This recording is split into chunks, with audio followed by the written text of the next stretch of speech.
Bwana, niko na maneno mawili, tamu na chungu. Nataka utupitishe kwenye experience yako kwenye upande wa mahusiano au mapenzi, kwenye upande wa tamu na chungu ilikuwaje? Utaanza na neno gani?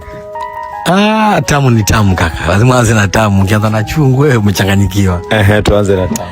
Bwana, tamu kwenye mapenzi, ujue bwana hamna kitu kizuri kama amani ya moyo. Mimi hadi before huko nilikuwa natamani sana kuwa na mwanamke ambaye nitaishi naye miaka 10 na huko hata ikiwezekana milele. So I think this time around nimempata Mama Nono. Hii ni tamu yangu kusema ukweli. Na tamu inakuja wapi unajua? Ni kwamba tu hatuko wawili tena kama tulivyokuwa before. Kuna kina Nono, kuna kina Kuki, kuna kina Zara, lakini pia kila siku furaha inazidi kutanda, kazi inaenda vizuri. Kwa hiyo kwa upande wangu mimi ni tamu yangu. Yaani nisipoisema hii hata nafsi yangu itasononeka sana. Okay, tupitishe kwenye chungu huko nyuma, way back na nini. Najua kila mtu ashapitia hiyo. Tupe hiyo. Bwana, chungu, watu wengi wanakutana na chungu, lakini kila mtu ana uchungu wake. Bwana, mimi lazima iwe mahusiano. Tumebezi kwenye mahusiano. Bwana, mimi mwanangu ilikuwa na pisi yangu kitambo hapo ndo naanza kwenye kupambana. Alafu ile pisi ikaenda toka na mshikaji wangu. Alafu ni kwa sababu mshikaji wangu ana geto kali nini, mazingira. Kwa hiyo siku moja nikagundua na nikamwambia, afa kanambia, kweli ni geto langu tu. Mwanangu, hiyo kitu inaumiza sana. Yaani bora hata singeniambia kwamba ni kweli. Kwa hivyo naambia kweli. Hiyo siku ilikuwa chungu sana. Hapo ndo nilijua kweli mapenzi yanauma. Mapenzi yanauma.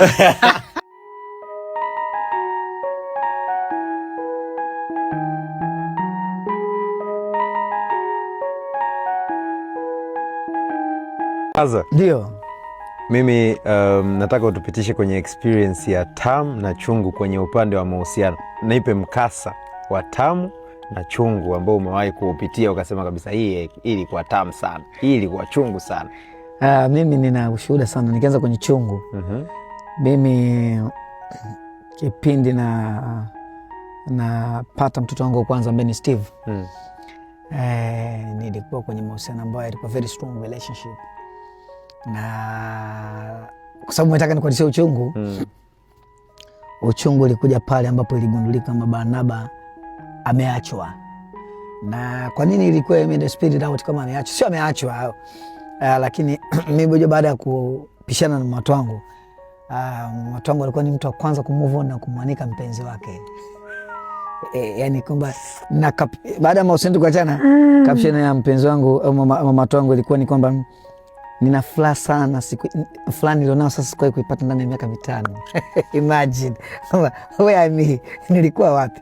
So vitu kama hivyo vinaumiza, lakini pia uchungu wake ulikuwa ni kwa sababu mimi nilichelewa kukubali kwamba alafu by the time pia kuja kutafuta utamu ambao sasa niko nao mpaka sasa na kunifanya nivaa ring. Mashaallah. Nilianza huyu ambaye niko naye sasa, yeye alitumia nafasi ya kunifanya kwamba bwana, sikiza, ukitoa uchungu kuna utamu. Mambo ya kuletewa breakfast nzuri. Na mama alijitahidi, alikuwa akija na multiple ya dagaa hapa, nyanya chungu za kutosha. Vijana walikuwa wanakula sana ugali wa bure bwana, lakini bado utamu nilikuwa nachelewa kuuona. Baadaye kuna siku moja naweza nikamwambia mdogo wangu, baada ya uchungu huku kunipiga upande wa kushoto, kuna siku moja nikaja kumwambia huyu ambaye ni utamu wa sasa, kwa bwana, sasa maisha yangu Dar es Salaam yameshinda, nimekusanya vitu vyangu vyote, nishauza vitu vyote, nataka kurudi kwetu Moshi, nikamwambia mbuzi nifuge. Siku nataka kuondoka kwenda kijijini, yule bibi akaniambia, sikiza, mna shida, najua unaondoka leo kwenda kijijini kwanza maisha mengine mapya, lakini naomba twende out ya mwisho.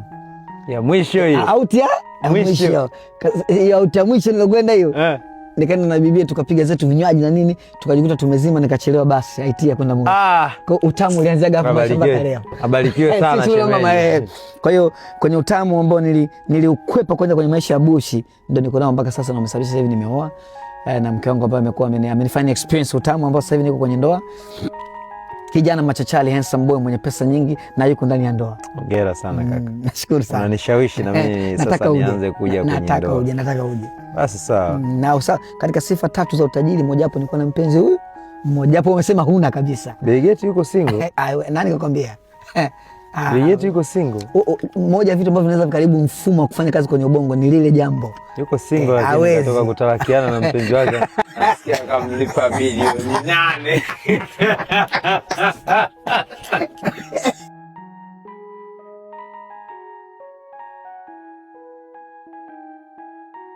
Mambo ya uchungu mimi siwezi. Yo, niko na Gigy Money OG lakini pia niko na Rick. Wewe unasema tamu. Yeah. Rick anasema chungu. Tuanze na tamu.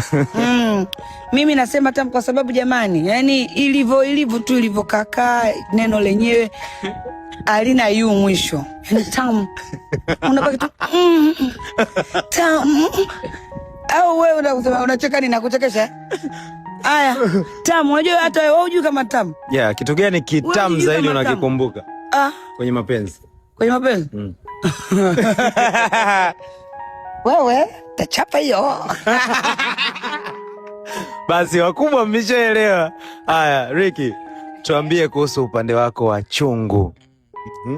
Chungu bana, endapo pale ukampenda mtu au katika utamu ukakatwa, unaokuja na uchungu, au kaumizwa, kinachokuja ni kichungu. Kama chungu si uzae. Shai kuumizwa? Kuumizwa. Nishawahi kuumizwa. Maana ilikuwaje? Chungu hiyo. Ilikuwa chungu. Bwana mimi tamu, muda wote kwangu mimi tamu nakwambia. Bwana ndio hivyo. Tamu lakini Ricky katupiga. No, tuangalie comment zao, chungu au tamu? Here we go.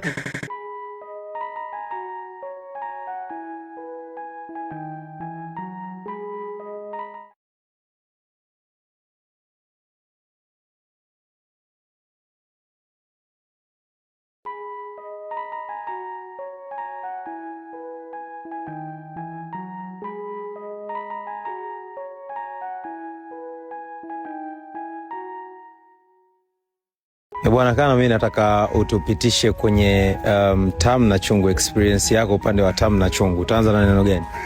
Nitaanza na tamu. Tamu bwana ni mkeka ukitiki. Mimi ni kibeti afu nikawini, mimi kwangu ni siku tamu sana. Sio tu kwangu, tunawakamaria wenzangu wote. Has been a good days. Na pia ni tamu zaidi pale ndapokuwa nimewin. Ni kibeti alafu timu za Italia zikatiki. Sababu timu za Italia ni wapumbavu. Kwa ikitokea siku nimebeti afu timu za Italia pesa kawini, ni siku tamu na pumua. Tumehama agenda. Okay, huo ni upande wa tamu. Tupitishe kwenye chungu yako sasa. Experience ya chungu ni situation gani uliwahi kukutana nayo na unakumbuka na unasema kabisa hii kweli ilikuwa chungu, ngumu kumeza? Chungu. Back then kipindi najitafuta bwana, kwa dem moja bwana nilikuwa date naye, namkumbuka anaitwa Sasha, simsahau mbona na mind. Sasha bwana aliniombaga 80,000. Mimi aliniombaga 800,000. Wakati huo mimi nikajua kaniomba 80,000. Kwa hiyo mimi nikamwambia poa, lakini nitakupa nusu nusu, nitakutangulizia nusu kwanza afu nusu baadaye. Sasa mimi ngoja nitafuta 80,000 pale. Sasha akakubali. Kumbe Sasha alielewa kwamba nitampa 400,000 alafu 400,000. Mimi najua nitampa 40,000. Kwa hiyo nikaitafuta ile 40,000 nilipopata, akanielekeza alipo, anakaa hostel, alikuwa anasoma chuo cha ustawi jamii pale. Kuna hostel zao zile hostel fulani. Nikaenda kumpelekea 40,000. Yeye akijua mimi nampelekea 400,000. Kufika pale kwanza sijua mimi tayari na confidence. Unajua umeshaipata mwanaume, umeshapiganisha. Alafu fote mimi kwangu nikie ni refu, yani ni hela nyingi sana, ni 40,000. Zamani kabla hata sija direct. Nifika pale nilikuwa na rafiki yangu Mwalimu Alfani mwenyewe amenisindikiza, amekaa kwa pembeni. Basi yule demu kwanza sijua mimi tayari na fote, nikaanza kumsii sana asome.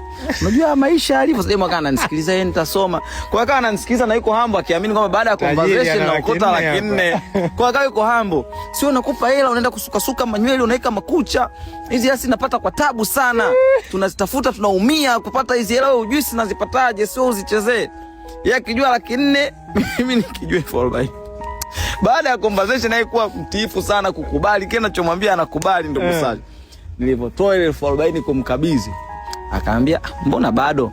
Mbona bado vipi? Bado 360. Nikamwambia bado vipi? Sasa nikakwambia nakupa nusu afu nusu. Akaambia nusu si maana yake ni 400,000 afu. Nikamwambia Sasha, hebu subiri nusu kisha kwani uliomba shilingi ngapi? Unikuandikia 800k. Sasa hizo k ndo zimeingia hapo. K ndo zimeingia, bado hujazipata vizuri. Sasa mimi bado sijazijua k ni nini. Kwa bwana 800k ngajua 80. Kumbe 800k jiwe 8. Kwa ndo mara ya kwanza ngajua matumizi ya k na 000.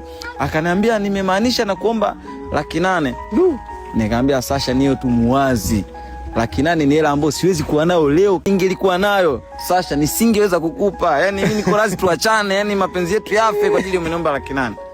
Basi akanirudishia ile 40 akaniongezea na 60 ikawa laki. Alright, akaniambia Hans, mapenzi bila inawezekana. Si ukiwa na hela nipigie namba yangu unayo. Akanitosaga, niliumiaga sana. Maisha yakaendelea kama miaka 7 mbele. Actually kwa nishajipata kama miaka 4 mbele yake nikawa nishajipata. Miaka 7 mbele nakumbuka siku hiyo nilikuwa naenda sehemu kwenye sherehe ya suti yangu ikawa imezingua. Nikawa napitisha dry cleaner sehemu fulani Msasani ipigwe fast clean niivae. Naingia ndo namkuta reception pale mtoto Sasha. Achoka vipi? Bwana. Nikamwachiaga na keep change. Na mind Sasha anaangalia anajua yani na mind anajua na mind. Ila Sasha alikuwa anakupenda. Kama alikupa 60k, niongezee 60 of course. Lakini niliumia. Shout out kwa Sasha, mimi sija mind Sasha.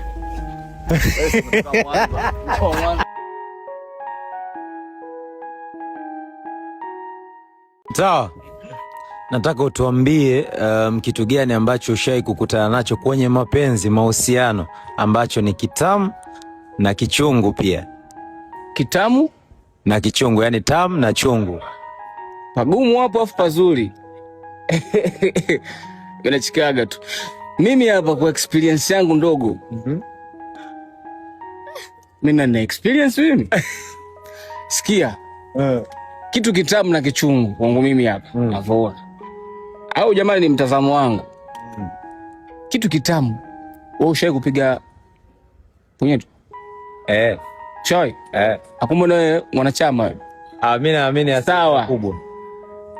Siku ya kwanza kupiga mtulinga nilisikia utamu ambao siujui utamu unaongelekaje. Kitu kichungu sasa ni kwamba toka ile siku mpaka leo sijawahi kusikia ule utamu tena. Kwa mpaka leo unapigaga nyeto unautafuta ule utamu. Bila chikago niko na utafuta.